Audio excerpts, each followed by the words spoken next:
Why was the sergeant staring at her like she didn't belong? The desert heat shimmered above the cracked asphalt of the parade ground at Fort Kestrel, a place where voices carried sharp and orders cut through the air like blades. Sergeant Elias Vance squinted against the light as he watched the woman cross that sun-bleached expanse. She wasn't moving fast. She wasn't marching like the recruits with their nervous, rigid strides. She moved differently. Smooth. Controlled. Almost unsettling. "She's just a recruit," he muttered to the corporal beside him, half out of habit, half to convince himself. "Some admin transfer, probably asked for desert duty because the dry air's easier on the lungs." The corporal chuckled, but Vance didn't. His eyes stayed fixed on her. Something was off. After 20 years in the Army, he knew the language of bodies, how they carried weight, how they cracked under stress, how they tried to hide fear. This woman, she carried herself like a river cutting through stone. No hesitation, no wasted motion. And yet, nothing about her matched what he expected. Her uniform was crisp but bare, without commendations, without unit patches that usually told a soldier's story. Her dark hair, streaked with silver, was pulled back into a regulation bun that looked almost too precise. She wasn't young, closer to 50 maybe, but there was no fatigue in the way she walked.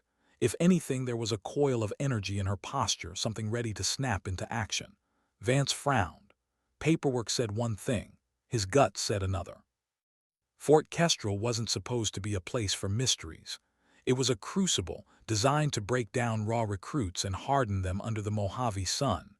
It was also where careers came to fade out. Old NCOs running out the clock, knees aching from old wars.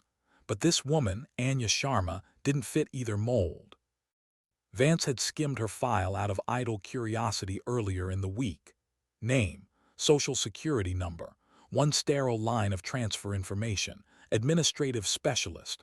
No history, no commendations, no disciplinary marks.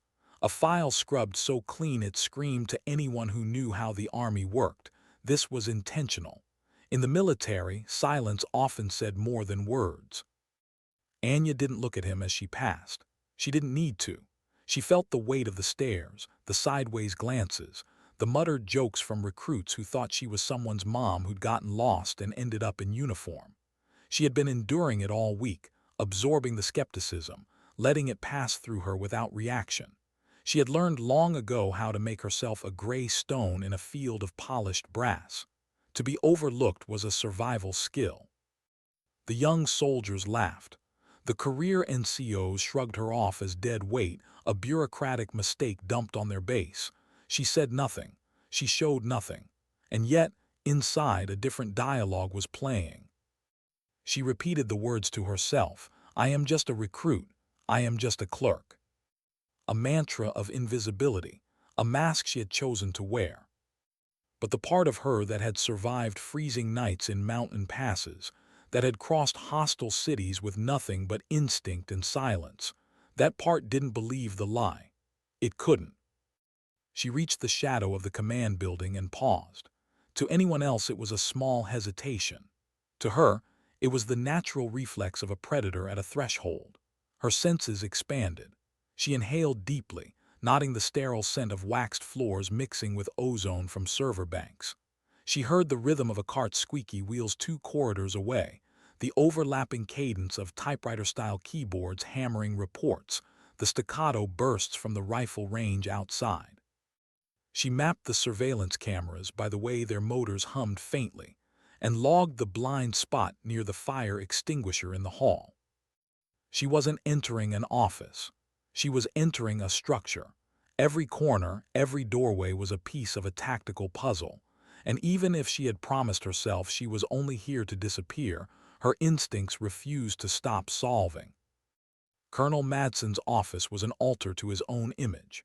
The walls bristled with framed citations, photographs of him gripping generals' hands, a captured banner mounted like a trophy behind his desk. He was in his late 40s, lean, fit, with the restless stillness of a hawk that never blinked. He believed in forward momentum, in discipline as dominance. When he looked at Anya standing before his desk, back straight, hands behind her, eyes calm, he saw only a disruption. He tapped the thin file with a manicured finger, "Sharma, your file is sparse." His voice was clipped, designed to unsettle. "It says administrative experience. That's a broad term." Anya didn't shift, didn't blink. She let the silence sit. Madsen leaned back, letting the chair groan under him. "This isn't a retirement post. Fort Kestrel is where we build warfighters, not a place for people to fade away. You understand?" "Yes, sir," she said. Her voice was calm, low, a tone that carried no need for volume yet drew attention. He narrowed his eyes. He wanted her to flinch, to justify her existence, to admit she was misplaced. She didn't. She simply recited, "My assignment is to the archives. I am to digitize the mission logs from Operation Desert Saber forward." It wasn't defiance. It was clarity, the way one delivered a mission brief. For the first time, Madsen hesitated. Then he snapped, "Correct, miles of paper, tedious, solitary. You'll be in the basement, out of the way. See that it gets done." "Yes, sir." Her calm infuriated him. He leaned forward, eyes sharp. "You look a little old for uniform. Lose a bet." Anya's eyes remained steady. "The uniform still fits, sir." No edge in her tone, no smile, just fact. A perfect parry, leaving his jab without purchase. He dismissed her with a flick of his hand, suddenly impatient. "Go to your basement. Stay out of my way." She turned with sharp precision, left the office and closed the door behind her. Quietly. Madsen stood there longer than he wanted to admit, staring at the closed door. He had expected to break her, to box her in as irrelevant. Instead, she had left him with a strange unease, like he had been managed, without her raising a hand. He shook it off. She was a clerk, a ghost of paper. She'd vanish in the archives and never matter again. The archives were a tomb beneath the building. Tall shelves heavy with dust-laden boxes, air thick with paper rot, stale coffee, and silence. For most soldiers it was punishment. For Anya it was sanctuary. She calibrated the scanner with surgical precision, hands moving steady, deliberate. She organized digital files with quiet mastery, but she wasn't just scanning. She was absorbing, reading between lines, filling in redacted blanks with intuition honed from a life no one around her suspected. When she tired of the hum of machines, she stood at the grimy high window and watched. From her shadowed perch she could see the edge of the training grounds. Recruits stumbling through drills, clumsy, overwhelmed. Sergeant Vance bellowing corrections with the raw frustration of a man who cared more than he admitted. She watched them freeze under simulated fire, bunching behind barriers that offered no real cover. She tracked their blind spots, their bad habits, the opportunities they never saw. She wasn't judging them. She was diagnosing patterns. She was running her own invisible simulations in her mind, always 10 moves ahead, always asking, what will they miss next? And when Private Tanaka forgot to check his six again, exposing his back with that same careless eagerness, her jaw tightened. From the window, no one could hear her thoughts. No one saw the way her mind aligned the chaos into order. They only saw the gray figure behind glass, a nobody. But Anya knew the mistakes never changed, only the names did. What happens when the system you trust most suddenly turns against you? At first it was only a flicker, the kind of hiccup no one noticed. The lights above the tactical floor blinked once, twice, then steadied. Analysts hunched over glowing monitors didn't even raise their heads.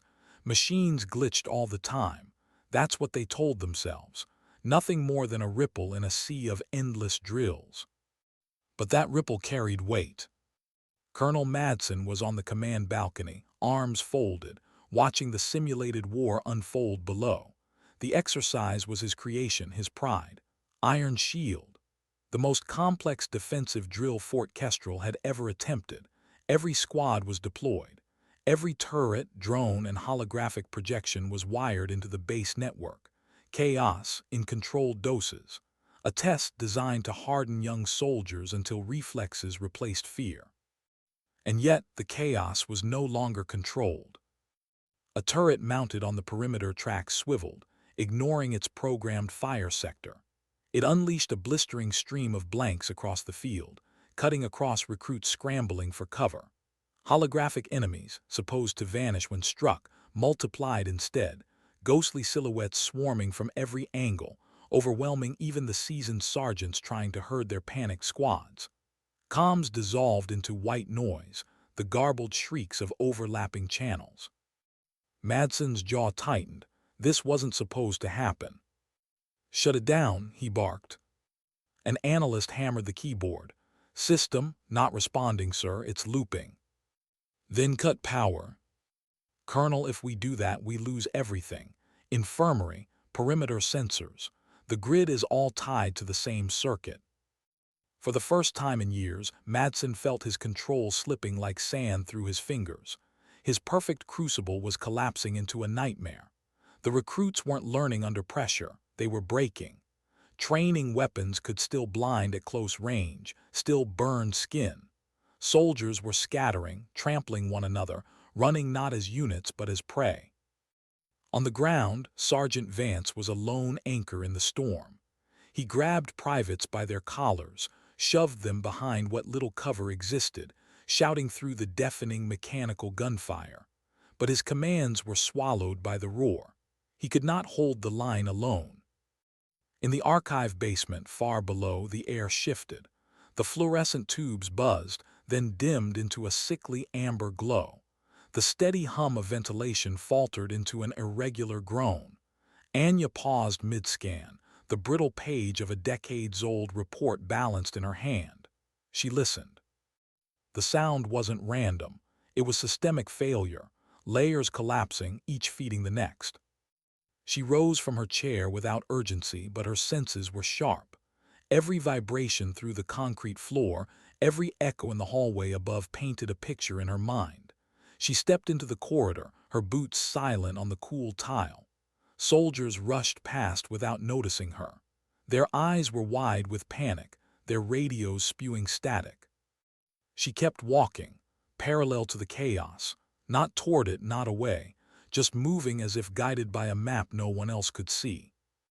Through a side exit she stepped into blinding daylight. And there it was, the parade ground, the crucible-turned hellscape.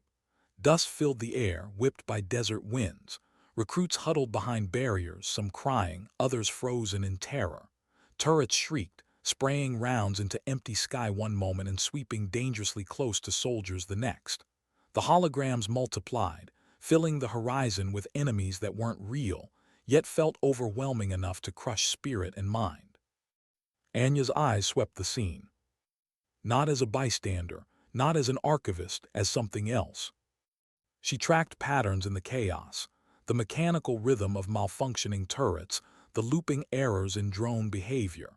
She saw Sergeant Vance dragging a trembling recruit by the collar, his face contorted with fury and desperation.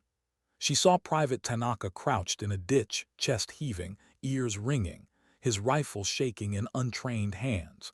She saw the whole grid unraveling at once.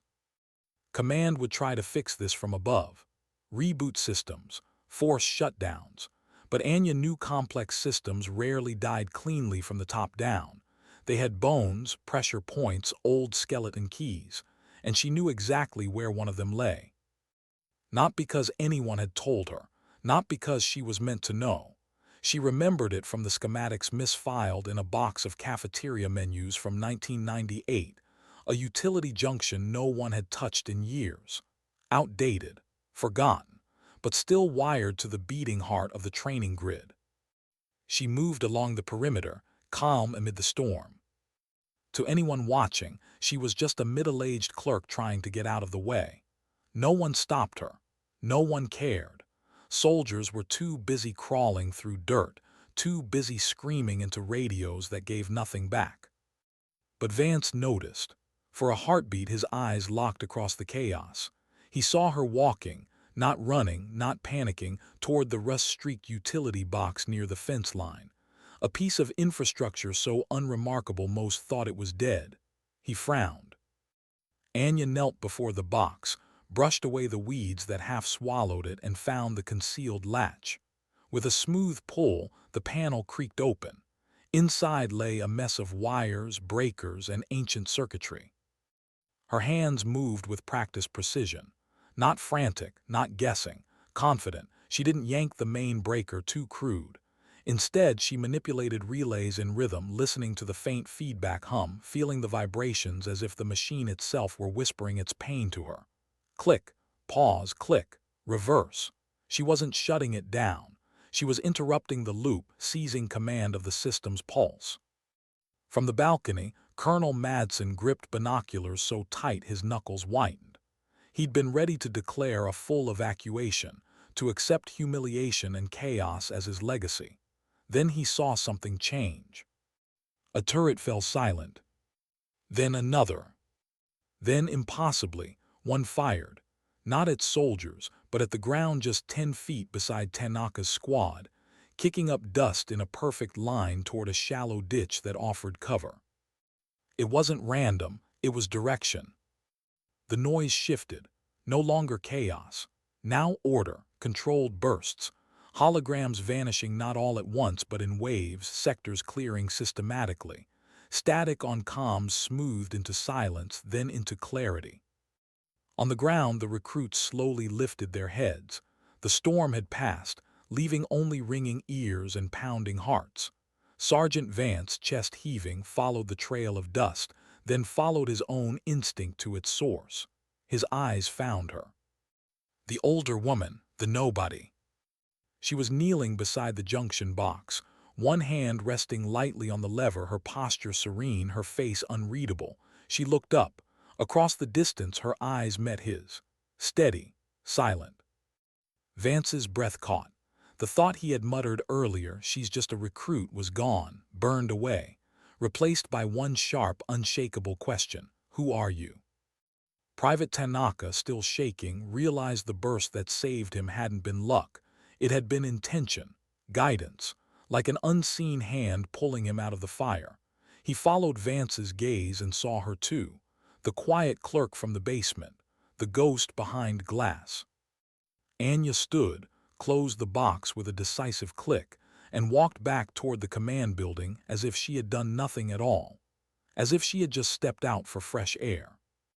The entire intervention had lasted less than 90 seconds. In the command center, stunned technicians stared at screens. "Sir," one whispered, awe dripping from his voice, "the system, it's rebooting, layer by layer, like it's being guided." Madsen lowered his binoculars. His chest was tight. He didn't understand the code, the relays, the technicals, but he understood command, and what he had just witnessed wasn't luck, it was mastery. "Find her," he said. His voice was low, dangerous. "Bring her to my office now." What do you say to a woman who just tamed your chaos with the calm flick of a switch? Colonel Madsen stood in his office, not behind his desk this time, but packing. The blinds rattled against the desert wind outside, but inside the silence was taut, sharp. His pride was still smoldering from what he had witnessed on the parade ground. The panic, the failure, his soldiers broken under the weight of a system gone rogue. And then her. The clerk, the nobody, kneeling at a forgotten junction box, restoring order like it was nothing. When the door opened, she stepped inside with the same stillness as before. No hesitation, no apology. Her uniform was plain, her hair tight in its silver-streaked bun, her face unreadable. She looked like any mid-level administrator you might pass in a hallway and forget by the time you turned the corner. And yet, when she stood there, the air in the room shifted. "What was that?" Madsen asked, his voice sharp. Not loud, sharp, like a blade testing for weakness. Anya's expression did not change. The simulation's logic controller entered a recursive loop, likely triggered by a hardware fault. I interrupted the loop at the physical relay level and introduced a sequential shutdown through the manual diagnostic port. The system executed its own feedback protocols in an orderly fashion. Her words were technical, but her tone was not. She spoke as if she were reciting weather conditions. Calm, neutral, utterly unthreatened by the man who commanded the entire base. Madsen's jaw flexed. He understood half of what she said, maybe less, but he understood the weight behind it. This wasn't luck. This wasn't chance. She had known. She had acted with a confidence that stripped the command center of its authority and replaced it with hers. His pride bristled. "The schematics for that override are classified," he said quietly. "They're not included in orientation packets, not even for officers. How did you know about them?" "I was organizing records," Anya said simply. "They were misfiled. Cafeteria menus 1998 to 2000. I committed them to memory." Her answer was as impossible as it was believable. Anyone who had worked in a military archive knew how often red-labeled files ended up tucked in the wrong boxes, their importance drowned in paper. He believed her. And yet, what struck him harder was not that she had found the schematics, it was that she had memorized them, understood them, used them like second nature. She hadn't just solved a puzzle. She had revealed she'd been seeing the whole structure, the whole organism of the base, differently from the moment she'd arrived. Madsen tried to circle her with words. "You think you see flaws." He gestured toward the window where the training ground still lay quiet, soldiers regrouping after the chaos. "You stand in your basement and you judge, my drills, my protocols, my soldiers." Anya said nothing. That silence pressed against him, more cutting than any insult could have been. "Fine," he snapped. "If you see flaws, show me, tomorrow night. Red cell infiltration exercise. The objective is this building. Infiltrate, plant a marker in my office. No team has ever succeeded, not even special forces. It is designed to be unwinnable, a lesson in humility." He leaned closer, his hawk's eyes searching her face for a crack. "I am giving you command of the red cell. Pick your team. Show me what you can do." He expected her to hesitate, to refuse, to negotiate, at the very least to assemble a squad of the sharpest soldiers on base. Instead, she was silent for a beat, gaze distant. He had the unnerving impression she was running numbers in her head, calculating angles, routes, probabilities. Then she refocused, her eyes locking on his. "I don't need a team," she said softly. Madsen froze. "Excuse me." "I need only one person," she repeated. His eyes narrowed. "Who?" "Private Tanaka." For the first time, Madsen almost laughed. He couldn't help it. Tanaka, the clumsy recruit, the one who forgot to check his six, who had nearly broken under the drill's chaos. That was her choice. Absurd. Insulting. He had offered her a chance to prove herself, and she had thrown it back in his face with a joke. But then he met her eyes, and there was no hint of mockery, no play, just calm certainty. A chill rippled down his spine. "Fine," he said finally, his voice hard. "Take Tanaka. The exercise begins at 2200 hours tomorrow. But listen well, Sharma. If you fail, I will bury you. I will send you to Thule to count snowflakes until you die." Her face didn't change. "Understood, sir." She turned and left, her footsteps even unhurried. Madsen watched her go, his hand clenched into a fist at his side. He didn't understand her. He couldn't control her, and that made her dangerous. That night, Private Tanaka barely slept. He had been pulled from his bunk by Sergeant Vance, handed a black fatigues kit, and told only to report to Anya Sharma. The same Anya who had walked across the parade ground like a ghost. The same Anya who had saved them all when the simulation spiraled. Now in the shadow of a derelict supply shed, the two of them stood side by side. The desert sky stretched black and infinite above them, pricked with cold stars. The command building loomed 1,000 meters away, glowing like a fortress under floodlights. Tanaka's hands shook. He tried to hide it, but his voice cracked when he whispered, "Ma'am, I don't know anything about infiltration. I'll mess this up. I'm going to." "Stop." Her voice was low, calm, not harsh, not kind, just steady like steel under velvet. Her gaze was fixed on the building, not on him. "You are not here to know," she said. "You are here to be fast, to be quiet, to follow instructions without question. I know everything else. Can you do that?" Tanaka swallowed hard, his mouth was dry. "Yes, ma'am." Good, she murmured. When I say move, you move. When I say stop, you stop. When I point, you look. Do not think, just react. He nodded. His heart thundered in his chest. He wanted to run, but something in her tone, an assurance so deep it was almost alien, rooted him in place. In the command center, Madsen leaned against the railing, eyes locked on the monitor wall. Every camera feed across the perimeter flickered with night vision green. Security specialists tracked the infrared sweeps, the thermal scans. Perimeter clear, one reported. Nothing moving. They're out there, but they're ghosts. Madsen's lips tightened. She'll try the roof vents or storm drains, standard doctrine. He sipped from a coffee gone cold, eyes sharp. He thought he was ready. But he wasn't ready for her. At 2200 hours exactly, Anya's hand touched Tanaka's arm. Move.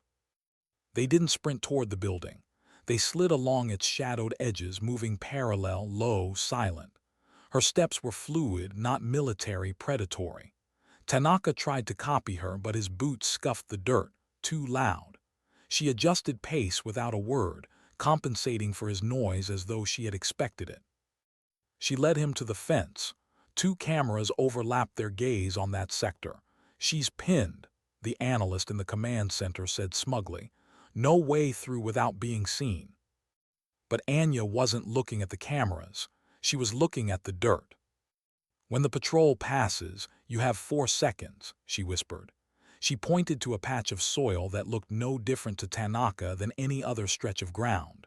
But under her finger he noticed it, the faint looseness of dirt recently disturbed. A refilled trench for an old drainage pipe. Dig.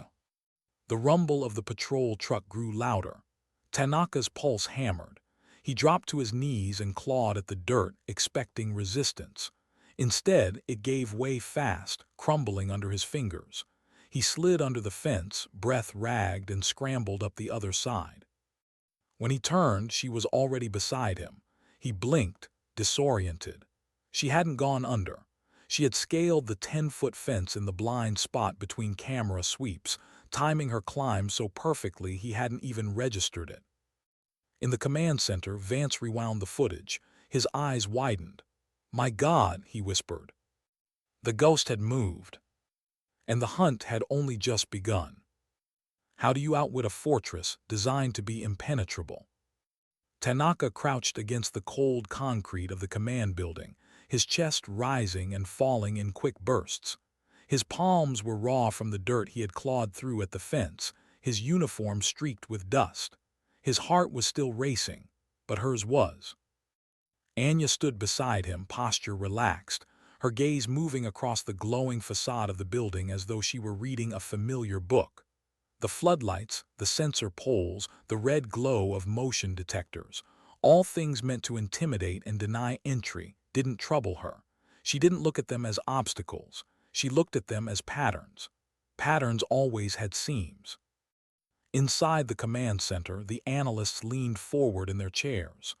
"They won't get past the first layer," one said confidently. "The building's exterior grid is designed to catch everything: motion, heat, vibration." Colonel Madsen said nothing. His eyes tracked the feed. He wanted to believe his people. He wanted to trust the fortress he had built. But the memory of that junction box still gnawed at him. "Follow," Anya whispered. They didn't run. They glided from shadow to shadow, hugging the ground where heat from the concrete wall bled into the air, masking their own thermal signatures. Tanaka mimicked her movements as best he could, but she moved with a grace he could barely comprehend. When she paused, she raised a finger to the seam where 2 sensor beams overlapped. Now.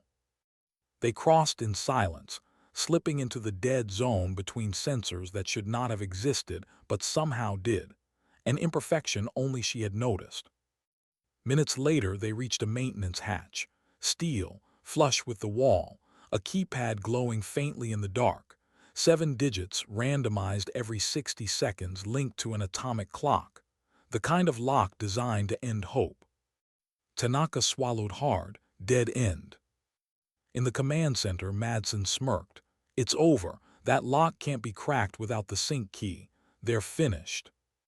But Anya didn't touch the keys. She placed her palm lightly against the panel, closed her eyes, and stilled. Tanaka frowned, confused. A minute passed. Then her hand moved, fingers darting impossibly fast, entering 7 digits in sequence. The lock beeped green. The hatch clicked open. "Sir," a security chief whispered, his voice almost breaking. She entered the live code. How could she know it? Madsen didn't answer. His face had gone pale. Tanaka's eyes widened. "How did you?" "Move," Anya said, cutting him off. They slipped inside. The hatch opened into a narrow tunnel of ductwork and service pipes. The air was metallic, sharp with the scent of dust and machine oil. Tanaka's boots clanged faintly on the rungs of the ladder as they descended. Anya moved like water, her hands brushing steel for balance, each step deliberate, soundless. In the command center, Sergeant Vance leaned closer to the monitor, his brows drawn tight. "She's not guessing," he muttered. "She's remembering." Madsen shot him a sharp look. "Remembering what?" Vance shook his head slowly. "I don't know, sir, but it's not the first time she's done this." Down below, Tanaka's nerves frayed with every meter. He was breathing too hard.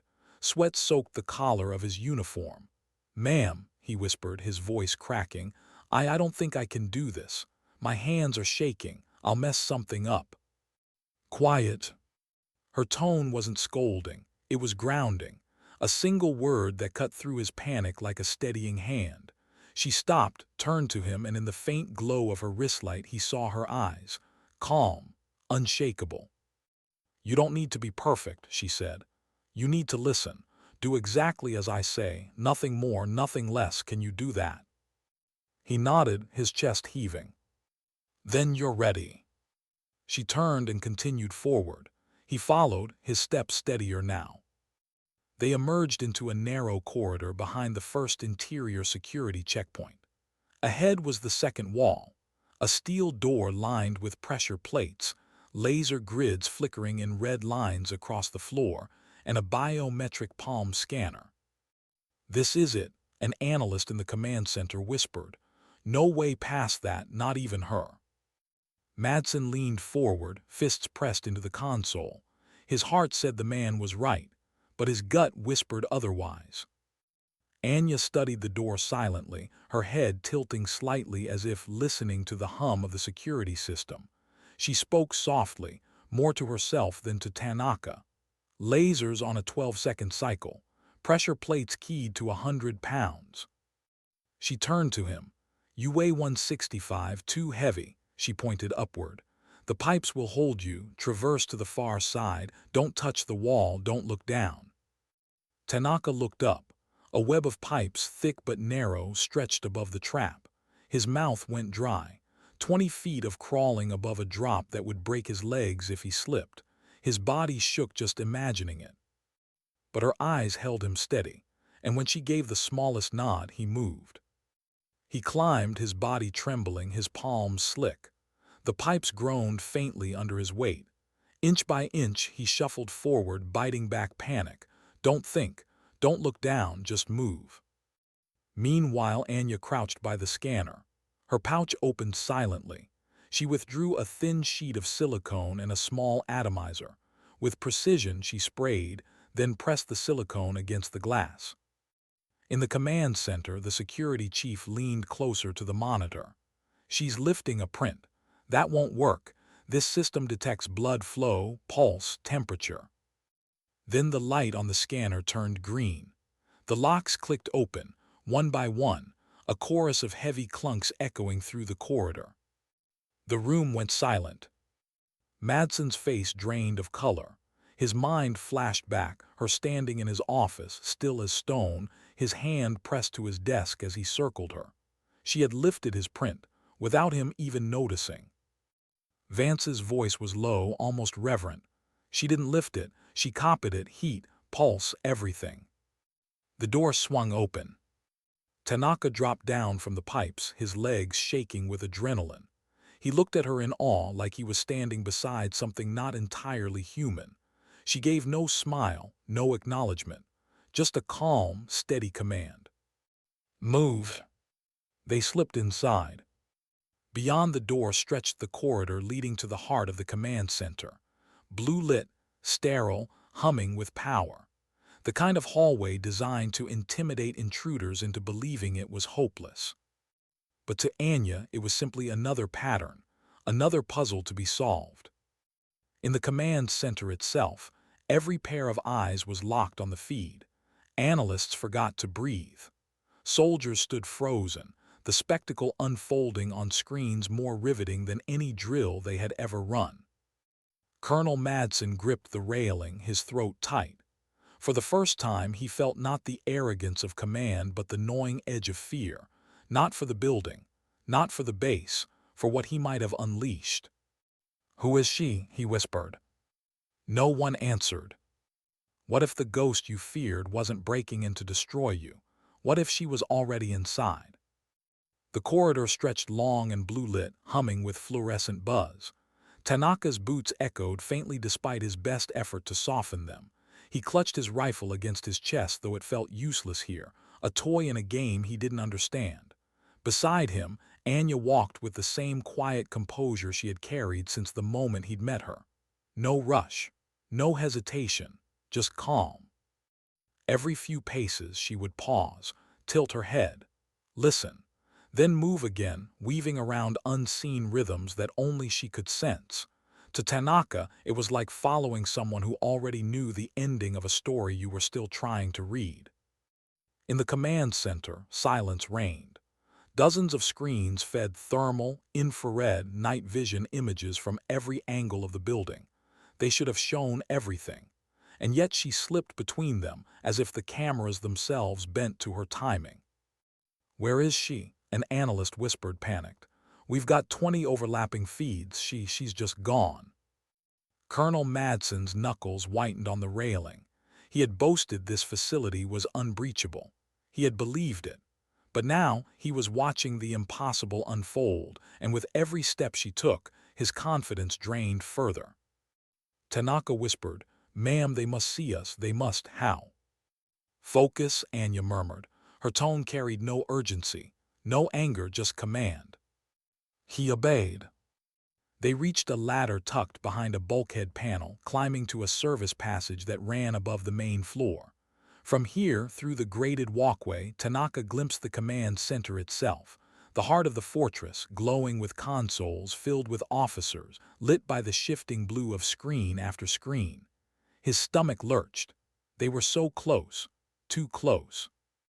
Anya crouched, eyes locked on the far end of the passage where the final barrier waited, a steel door lined with reinforced locks, the last wall before the command center. In the observation deck above, Madsen leaned forward. "That's it," he said. His voice sounded hollow in his own ears. "She's done. There's no way through that. It requires my biometric clearance, mine alone." Down in the corridor, Anya pulled a thin, flexible sheet from her pouch. Tanaka recognized it, the same silicone she had used before, but this time there was no panel to press it against, no hidden latch. She withdrew a small atomizer, spraying the sheet lightly. Then she placed it against the palm scanner with delicate precision. For a moment nothing happened. The red light stayed steady. In the command center, a ripple of relief washed through the room. "It's failing," an analyst said, exhaling. "The scanner has pulse detection, capacitance. She can't fool it." Then with a sharp clunk the light shifted green, the locks disengaged, the steel door opened. The room went dead quiet. Madsen's throat constricted. He saw it now, saw it clearly. When she had stood in his office days earlier, he had circled her, leaning on his desk with one palm flat on the polished oak. She had been still, too still, watching.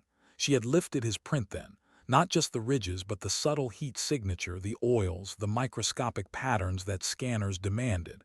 She hadn't prepared tonight. She had prepared the moment she walked into his world.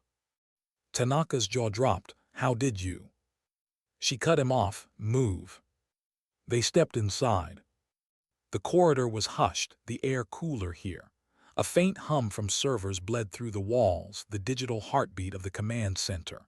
At the end of the hall, glass doors stood like a final curtain, transparent and gleaming, revealing the operations room beyond.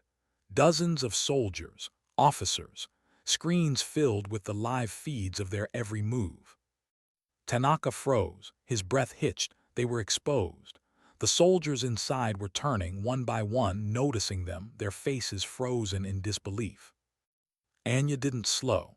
She pushed the door open with one hand and walked in. The entire room stilled.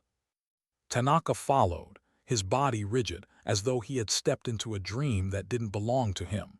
He could feel the weight of every gaze, every stunned silence. Anya crossed the floor without haste. She approached Colonel Madsen's desk at the center of the room. The colonel stood stiff, eyes locked on her, his pride and certainty stripped away, leaving only raw bewilderment. She reached into her pocket, withdrew a small object, and placed it gently on the polished surface. A coin, old, worn. On one side, an owl with unblinking eyes. On the other, a single word, Nix.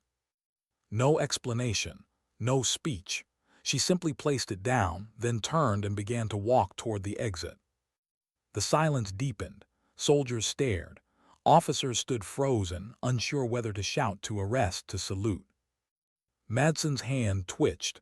His training surged, his body acting before his pride could stop it. He snapped to attention. He saluted. Sharp. Perfect. The sound of his palm striking his brow cracked through the silence like a shot. One by one, others followed. The security chief, the analysts, the techs at their consoles, until the entire room was on its feet, saluting the woman who had just walked through their fortress as if it were nothing more than a hallway. She didn't look back. But as she passed Sergeant Vance at the edge of the room, their eyes met. He didn't salute. He didn't need to. Instead, he gave a slow, deliberate nod, a gesture of respect deeper than words. She returned it with the barest inclination of her head. And then she was gone. The glass doors closed behind her, and silence lingered like smoke. Colonel Madsen stared at the coin on his desk. The owl's eyes seemed to bore into him, unblinking, eternal. The name whispered across his mind. Nix. He had heard it before, years ago, in rumors traded among intelligence officers.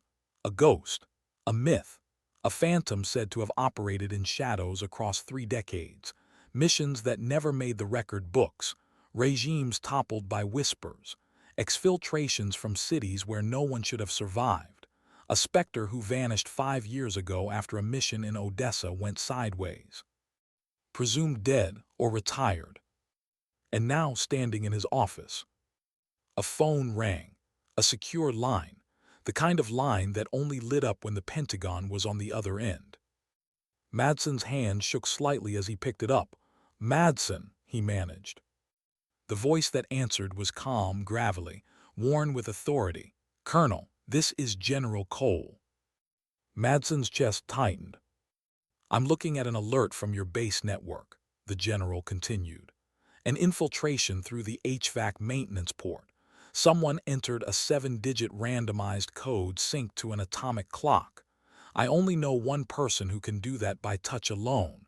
Tell me, do you have a woman named Anya Sharma on your base? Madsen's blood went cold. He glanced at the coin on his desk. Yes, he whispered, she's here. There was a long pause on the other end. Then, heavy with a mixture of weariness and something that sounded like regret, General Cole said, Colonel, what exactly did you just ask Operator Nix to do? The name struck like a hammer. Every officer in the command room turned toward Madsen, eyes wide, jaws clenched. The silence deepened, thick with realization. Nix wasn't just a myth, she was real, and she was here. Madsen lowered the receiver slowly, his mind spinning. He had thought he was testing a clerk. He had thought he was proving her unfit. But in truth, she had been testing him. And he had already failed. What happens when the legend you tried to bury refuses to stay dead? The sun rose over Fort Kestrel the next morning, painting the desert in fire and gold. The air carried that dry chill of dawn before the heat set in, and the soldiers assembled for formation, boots crunching on the gravel. Normally the yard was alive with chatter, laughter, the nervous energy of recruits, but today it was silent. Every head turned when she walked out of the barracks. Anya wore the same plain, unadorned uniform. No ribbons, no insignia. Her bun was as severe as ever, her steps precise. Nothing about her had changed, and yet everything had. Conversations died. Recruits who had once smirked at her age now straightened unconsciously as she passed. NCOs who had dismissed her as dead weight snapped their greetings with crisp, sudden respect. They didn't even seem aware they were doing it.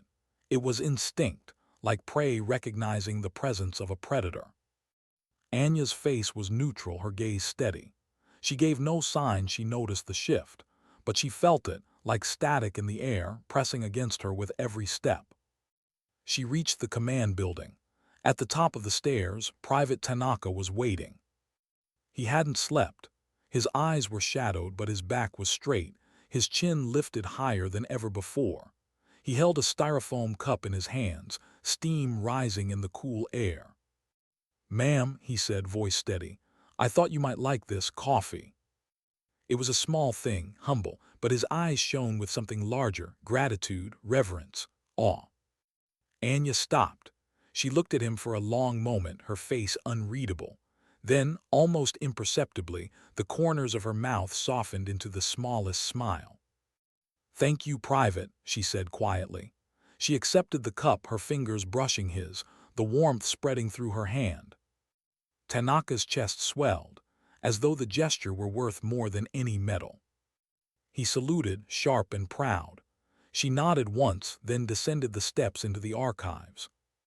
The door closed behind her, sealing her once more in the quiet tomb of paper and dust.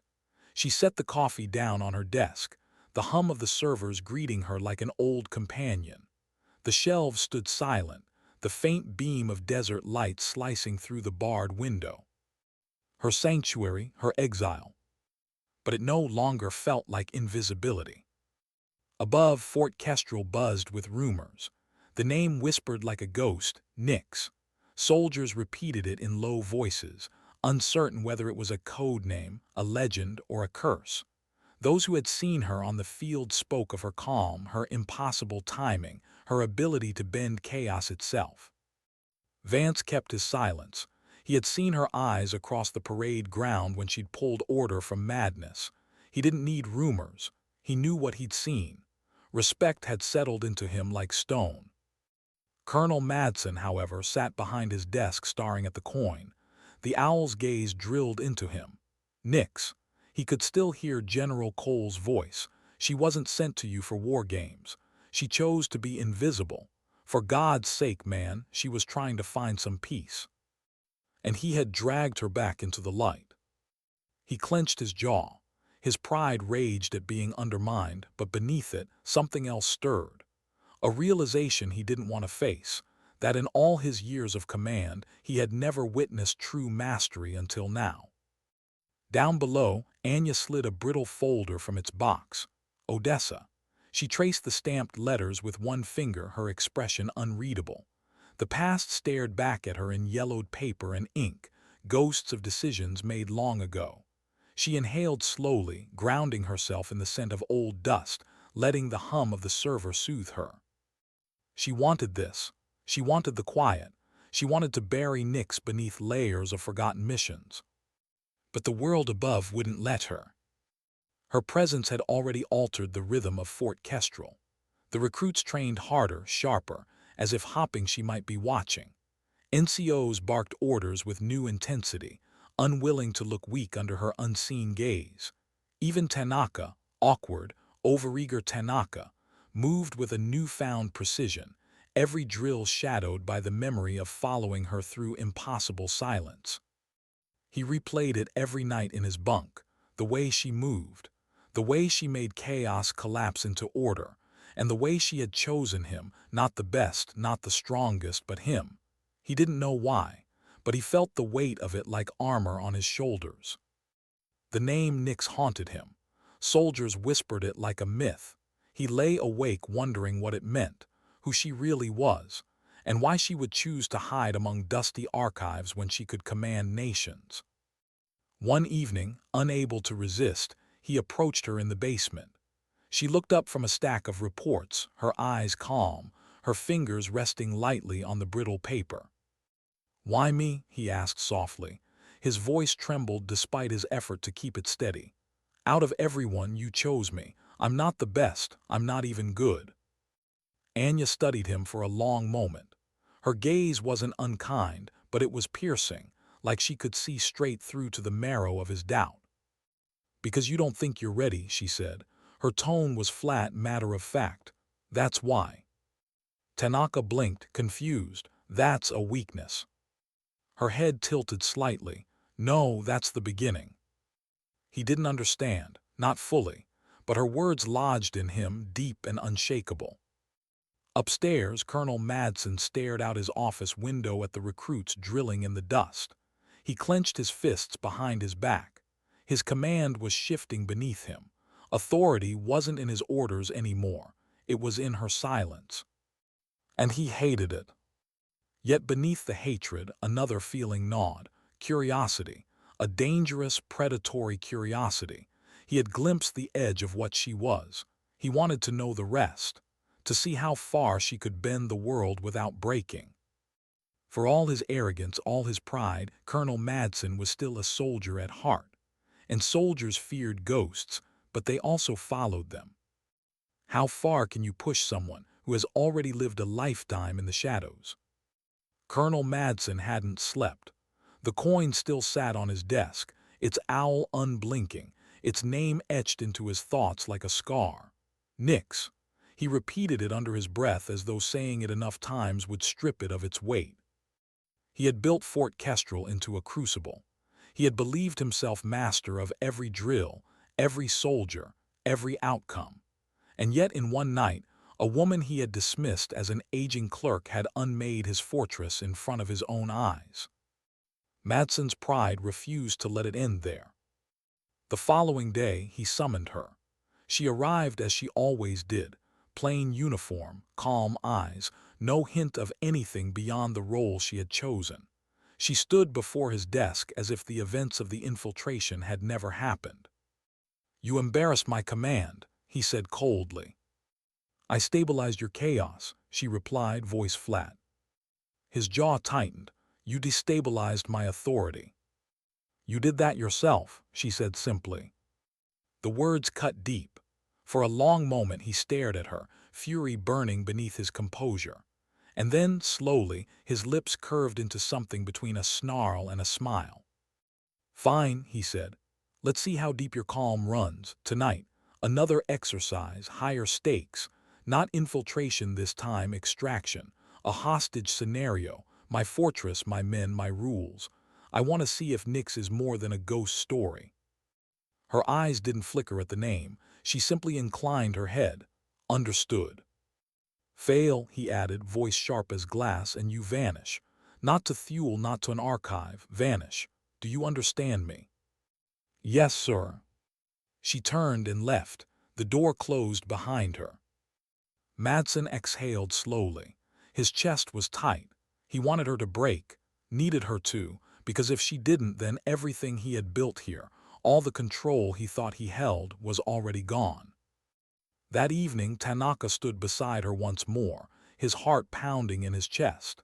He hadn't expected to be chosen again, but when she asked for him, there had been no hesitation in her voice, just certainty. "Ma'am," he whispered, "why me again, why not?" "Because you already know fear," she said. "Fear sharpens you, the others would fight it, you accept it." He swallowed hard, his throat dry. Her words didn't comfort him. They didn't encourage him. They simply left him with no room to argue. The scenario was simple on paper. Hostages in the central barracks, defenses doubled, cameras, patrols, drones overhead, a textbook test of extraction. But nothing about the fortress was simple. In the command center, Madsen leaned over the railing, eyes locked on the screens. Vance stood beside him, arms folded, silent. Soldiers watched tensely, their breaths shallow. "Mark my words," Madsen said. "No one gets through twice, not even her." But his voice lacked conviction. At 2200 she moved. This time her pace was different, not slow, not patient, swift, precise. She cut through shadows like a blade, Tanaka scrambling to keep up. Where the night before she had avoided detection by flowing around it, now she danced with it, appearing where cameras swept away, moving just as guards turned their heads. Not luck, not chance. Timing so exact it felt preordained. Tanaka's chest heaved. Every step felt like the edge of a cliff. Every corner certain discovery. And yet she never faltered. When she raised a hand, he froze. When she flicked her fingers, he moved. Her silence was the only language he needed. Inside the command center, analysts stammered. She's using the patrol routes against us. Timing movements with blind sweeps, sir. It's like she's seen this all before." Madsen's jaw clenched, his knuckles whitened. "She hasn't," he hissed, but even as he said it, he wasn't sure he believed himself. They reached the barracks, guards at every door, motion sensors across the windows, no way in without sounding alarms. Tanaka's chest tightened. This was it. They'd gone as far as they could. Then Anya knelt, her eyes on the foundation stones. She pressed one hand against the concrete, feeling, searching. "There," she whispered. She tapped a section near the corner where the soil had settled differently. A service crawlspace, forgotten, unmarked. Tanaka's mouth fell open. "How did you?" "Move," she said. They slid inside, crawling through dust and darkness until they emerged beneath the barracks floor. Above them, boots paced, rifles clinked against webbing. Tanaka held his breath, his heart hammering so loud he was sure it would give them away. Anya placed a hand on his chest, steadying him without words. They waited, listened, then moved again. Minutes later, they were inside. The hostages, role-playing soldiers tied to chairs, looked up in shock as she appeared from the shadows, a ghost in plain fatigues. Tanaka cut the bindings with trembling hands. And then they were gone, back through the crawlspace into the night, moving with the same impossible timing until the barracks were behind them. Extraction complete. In the command center, silence. Colonel Madsen stared at the screens, his face hard, his chest rising and falling with controlled rage. Around him, analysts sat frozen, their disbelief thick in the air. "Impossible," one whispered. But it had just happened. Madsen turned sharply, his eyes locking on Vance. What do you see? Tell me what I'm missing." Vance's jaw flexed. His voice was low, steady. "I see someone who doesn't think like us, sir. Someone who doesn't see walls, only patterns. And I see soldiers who will follow her before they follow you." Madsen's face darkened. He turned away, fists clenched so tight his nails bit into his palms. Because he knew Vance was right. Down below, Tanaka followed Anya back toward the archives, his body still trembling from the adrenaline, his mind reeling from what he had just witnessed. When they reached the stairwell, he stopped. His voice shook when he spoke. "Ma'am, who are you?" She looked at him for a long moment. Her face was calm, her eyes steady. "No one," she said softly, "just a clerk." But her silence afterward was heavier than truth. Tanaka didn't believe her, not anymore. And neither did anyone else. What does dignity look like when it doesn't ask to be seen? The desert dawn bled orange across the ridges, the wind carrying fine grit over the parade ground. Soldiers gathered in formation, their boots lined neat on the cracked asphalt. But the air felt different now, heavier, quieter. Every gaze carried weight, every whisper carried a single name. Nix. Anya emerged from the barracks in her plain uniform, the same as always. No rank stitched to her chest, no ribbons pinned to her collar. Her bun was still tight, her stride still measured. But the silence that followed her wasn't dismissal anymore. It was reverence. Recruits stood straighter as she passed. NCOs snapped their greetings with crisp precision. Even the most hardened veterans averted their eyes, as though staring too long might betray something they didn't deserve to know. She didn't react. Her expression was calm, unchanged. To her, the world outside had always been noise. She carried her own stillness inside her. At the edge of the formation, Tanaka watched her with a mix of awe and fear. He had followed her through shadows. He had seen her dismantle impossibilities with a touch, a glance, a silence. And yet when she walked, she looked like anyone else. That, he realized, was the most terrifying part of all. Colonel Madsen watched too from his office window. His pride had been ground down to raw edges, his command reduced to echoes beside her presence. He had tried to expose her, test her, break her. Instead, he had revealed himself. He clenched his fists behind his back. Part of him wanted to hate her, to cast her out. But another part, a deeper, older part, recognized what he had witnessed. Command wasn't in titles. Authority wasn't in shouting. True power was calm, quiet, absolute. And she had it. Down in the archives, the dust hung thick in the air, motes glowing in a single shaft of light. Anya set her coffee on the desk and reached for the next box. Her hands were steady. The hum of the servers filled the silence with a soft rhythm, a song only she seemed to hear. She opened the box, folders brittle and yellowed, labeled Odessa. Her gaze lingered on the word, a ghost of the past staring back at her. She let her hand rest on the file for a long moment. Then, with a steady breath, she pulled the first folder free. This was her work now, not drills, not games, not tests, quiet paper dust. She had earned this exile. But above, her presence rippled outward, altering everything it touched. Recruits no longer stumbled through drills. They pushed harder, sharper, carrying in their minds the memory of the older woman who moved like silence itself. NCOs no longer barked out of pride. They demanded precision because they knew she might be watching. Even Tanaka had changed. The fear in his chest was still there, but it was sharper now. Focused. He trained with a new intensity, every movement shadowed by the memory of her voice in the dark. Don't think, just move. He carried her words like a weapon, invisible but heavy. And though she had chosen the basement, her shadow stretched across the base. One evening, Tanaka descended the narrow stairs, the air cooling as he entered her quiet domain. She sat at her desk, papers spread before her, her posture straight. She didn't look up when he approached, but she knew he was there. He hesitated, then spoke. "Ma'am, they all talk about you, about Nix, the legend." Silence. "But when I followed you," he continued, his voice trembling, "you didn't feel like a legend. You felt human. You felt like someone carrying something heavy, something you didn't want anyone else to see." Her eyes lifted slowly to his, calm, steady. "Do you want to know the truth?" she asked. "Yes," he whispered. She studied him for a long moment, as though weighing whether the truth would crush him. Then she said softly, "The truth is, the legend doesn't matter.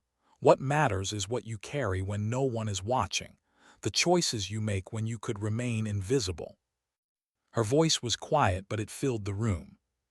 Tanaka swallowed hard, his throat burned. He didn't fully understand, but the weight of her words settled into him, deep and unshakable. She lowered her gaze back to the file, turning a page with delicate fingers. The conversation was over. Tanaka stood a moment longer, then straightened. He saluted her back. It wasn't regulation. It wasn't necessary. But it was his way of carrying what she had given him. He left the basement in silence. Upstairs, life at Fort Kestrel continued. Drills, marches, the grind of soldiering under the desert sun. But beneath it all, something had shifted. A quiet resilience had taken root. They didn't talk about it openly. They didn't dare. But every soldier who had seen her knew she wasn't just a recruit. She wasn't just a clerk. She wasn't even just Nix. She was something else. A reminder that dignity doesn't always roar, that strength doesn't always command attention. Sometimes it simply acts. And when it does, the world remembers.